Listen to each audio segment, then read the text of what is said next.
Hello guys, आज हम discuss करने वाले हैं क्लास 8 हिंदी के सुदामा चरित्र चैप्टर को। गाइस, इस चैप्टर के राइटर हैं हमारे नरोत्तम दास जी। इनकी डेट ऑफ बर्थ की बात करें तो इनका जन्म हुआ था सन 1550 में और इनकी डेथ हुई थी 1605 में। जन्म स्थान था उत्तर प्रदेश सीतापुर, यानी हमारे ही प्रदेश से ये बिलोंग करते थे। तो देखते हैं ये चैप्टर में क्या बताते हैं। एक्चुअली ये चैप्टर सुदामा चरित्र है, जिसमें कृष्ण और सुदामा जी के बारे में काफी अच्छी चीजें बताई गई हैं। और इस चैप्टर को लिखा है नरोत्तम दास जी ने। नरोत्तम दास जी ने इस चैप्टर के दोहे के रूप में प्रेजेंट किया है हमारे सामने। ठीक है, दोहे के रूप में पूरी स्टोरी हमें बताई है। ऐसा लगता है जैसे दोहे ना होकर श्री कृष्ण और सुदामा की कथा पर आधारित एक नाटक प्रेजेंट कर दिया हो। वो नाटक जैसा ही लगता है, बट उन्होंने दोहों के रूप में प्रेजेंट किया है। तो चलते हैं फर्स्ट काव्यांश की तरफ। शीस पागना झाग तन में प्रभु, जाने को वही बसे कहीं ग्रामा। धोती फटी सी लटी डुपटी, अरु पाओ उपनहो को नहीं सामा। द्वार खड़ो दुई दुर्बल एक, रहो चकी सो वसुद अभिरामा। पूछत दीन दयाल को धाम, बतावत अपनो नाम सुदामा।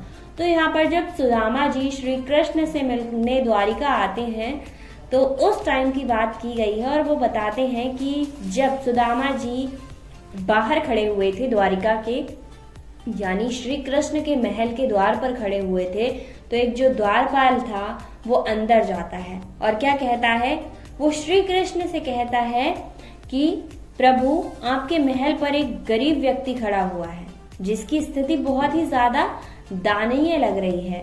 ना ही उसके सिर पर पगड़ी है और ना ही शरीर पर एक साफ सुथरा कुर्ता है। पता नहीं वो किस गांव से चला आ रहा है और कहां से आया है, उसने कुछ बताया ही नहीं।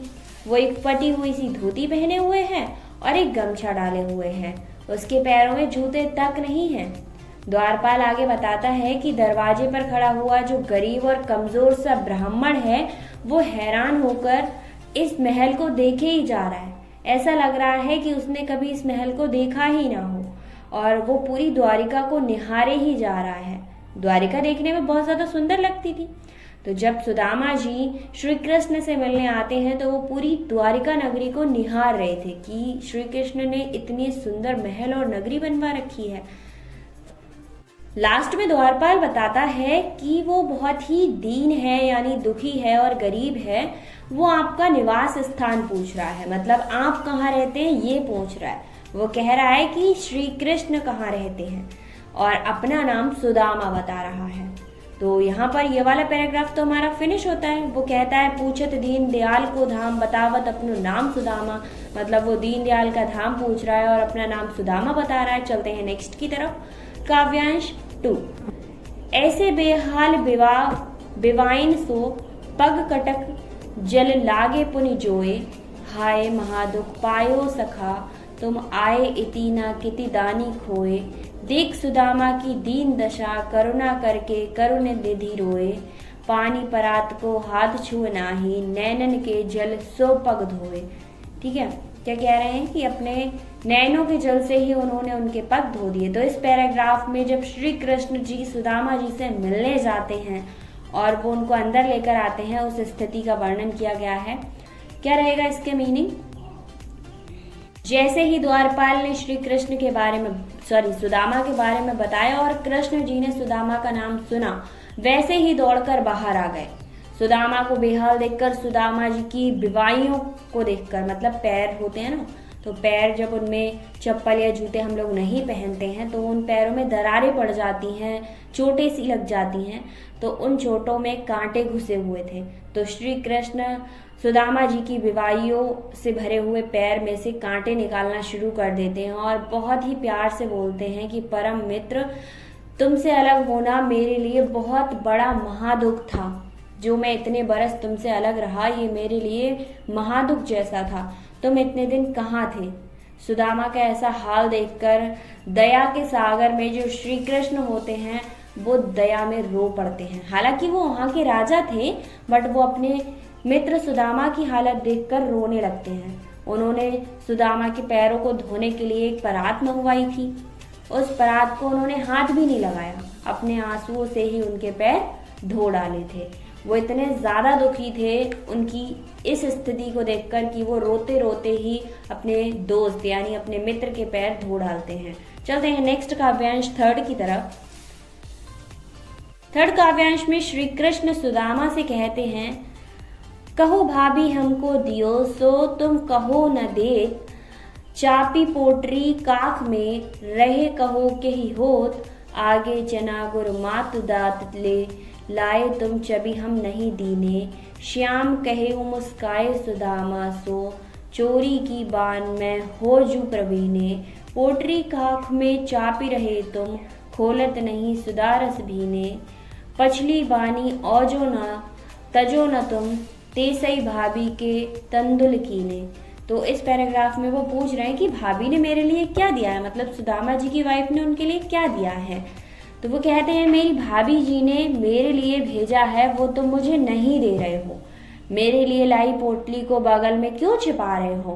कृष्ण उस पर ताना मारते हुए कहते हैं कि जैसे बचपन में तुमने गुरु माँ ने कुछ चने दिए थे चबने के लिए और तुमने खुद ही खा लिए थे, ऐसे ही तुम भाभी की दी हुई चीज भी खुद खाना चाहते हो, मुझे नहीं देना चाहते हो। फिर वो कहते हैं, क्या तुम चोरी करने में बहुत ज्यादा कुशल हो गए हो, फिर से चोरी करना चाह रहे हो। पहले मेरे चने चुरा लिए, अब भाभी ने जो तोहफा मेरे लिए भेजा है उसको चुराना चाह रहे हो। श्री कृष्ण जी कहते हैं, तुम ये पोटली क्यों छिपा रहे हो, उसे निकाल कर मुझे दो, उसमें कितनी सुगंधित और कितनी अच्छी खुशबू आ रही है। वो फिर से श्री कृष्ण पर ताना कसते हुए कहते हैं कि मुझे लग रहा है कि तुम्हारी चोरी करने की आदत अभी तक छूटी नहीं है, पुरानी आदतें तुम छोड़ नहीं पाए हो, जो भाभी का दिया हुआ तोहफा तुम मुझसे छुपाए पड़े हो।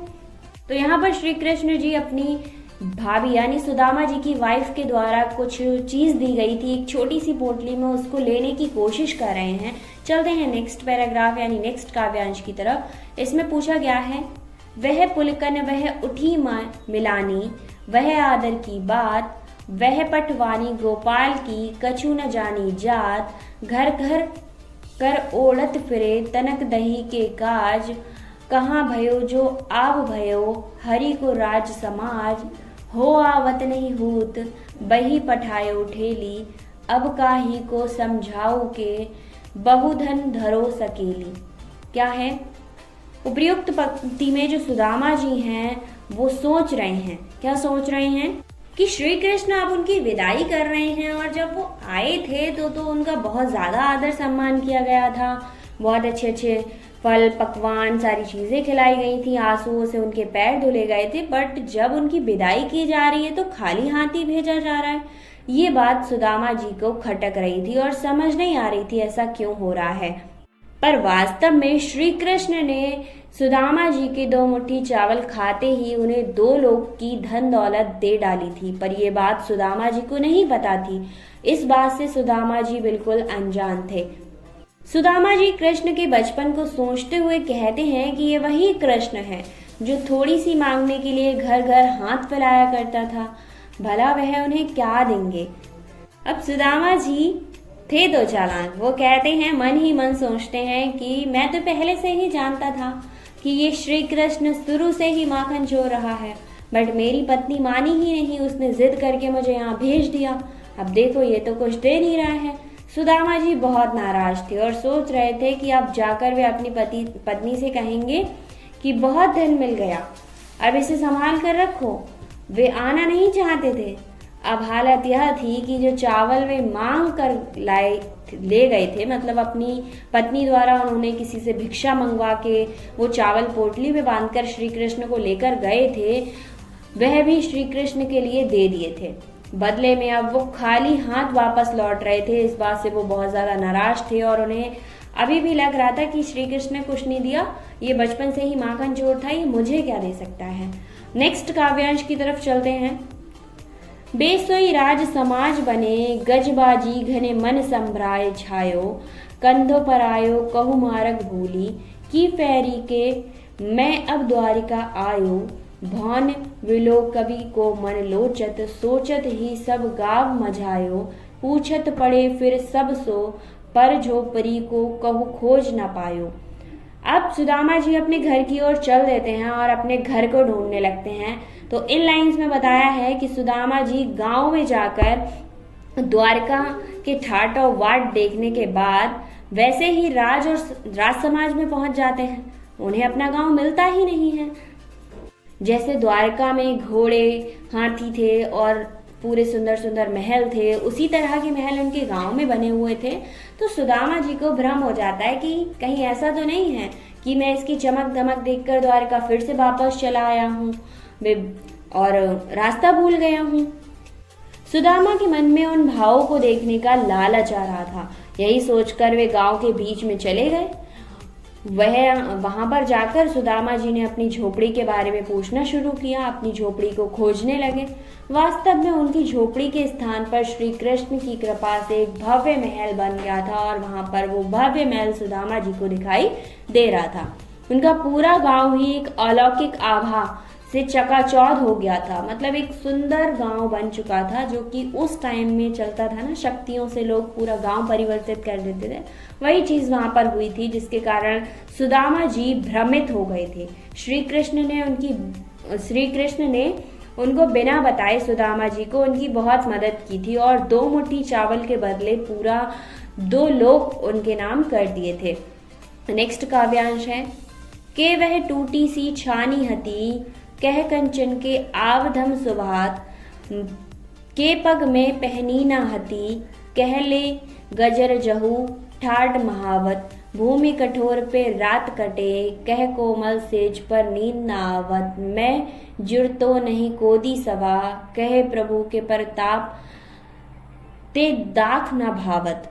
मतलब यहाँ पर अब उन्हें सब कुछ मिल गया है, अब उनको वहां पर नींद ही नहीं आ रही है भाई, कि अब मैं ज्यादा अमीर हो गया हूँ तो मुझे अच्छे बेड पर नींद नहीं आएगी, वाला सिचुएशन यहाँ पर क्रिएट हो गई। तो क्या कहते हैं लाइन में, सुदामा के पास टूटी फूटी सी फूस की झोपड़ी थी और कहाँ अब स्वर्ण का महल है जो बहुत ज्यादा सजा धजा है। पहले तो सुदामा के पैरों में जूतियां ही नहीं होती थी और अब कहाँ वह महलों के द्वार पर महावंत हाथी खड़े हुए हैं, अर्थात सवारी के साधन भी उपलब्ध हैं। जूते तो छोड़िए, अब उन्हें चलना ही नहीं है, एक जगह से दूसरी जगह पालकी में ले जाया जाता है।